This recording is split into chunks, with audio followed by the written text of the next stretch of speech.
ngom che tharmoi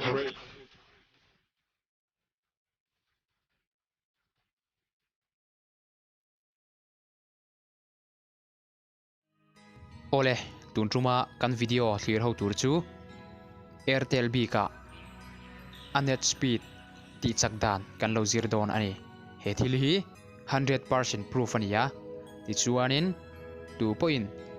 net muang ai chuanin net sakhi kan du vekang chu wang chuan i net kha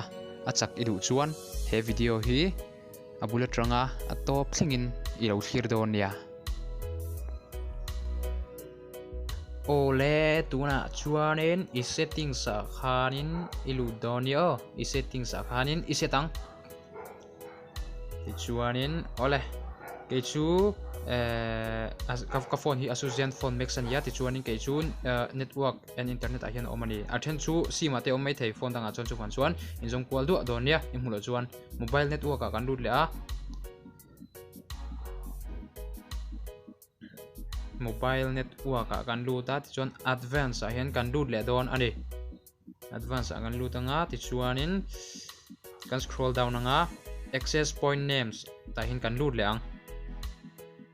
ti chuanin ole apns plus ta hin kan lut don ni ti chuanin hengo hi thak turin ya ta chuan name a kan lut ang kan set don ani name a khan a hming tur kha name a hian Airtel 1 ti kan type don ni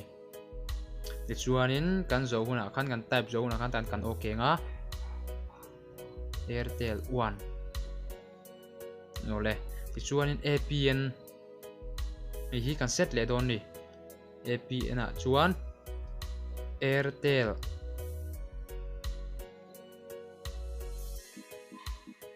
G P rs.com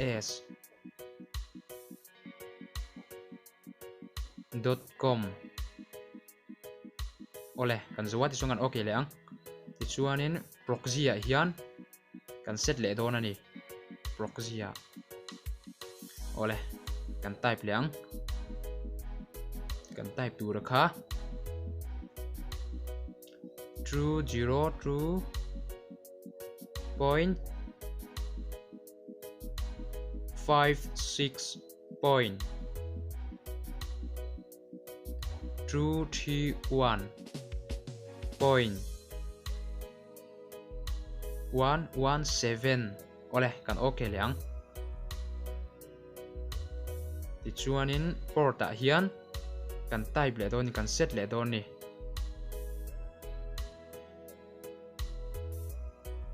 kan type anga kan type tur kha 8080 ole kan okay leang ti chuan kan scroll down anga APN roaming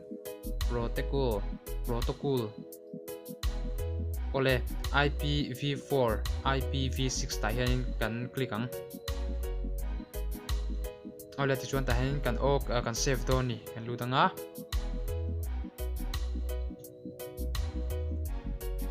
ole save lo ma chuan kan save ang ta hian ole kan save ta ti chuanin ole hi tunai siam khan ya ti chuanin ama hi click anga ti chuan activate don ni ti chuanin net kha alo chak sak mai don ani ole ka video te min thil sak thina vain ka lo me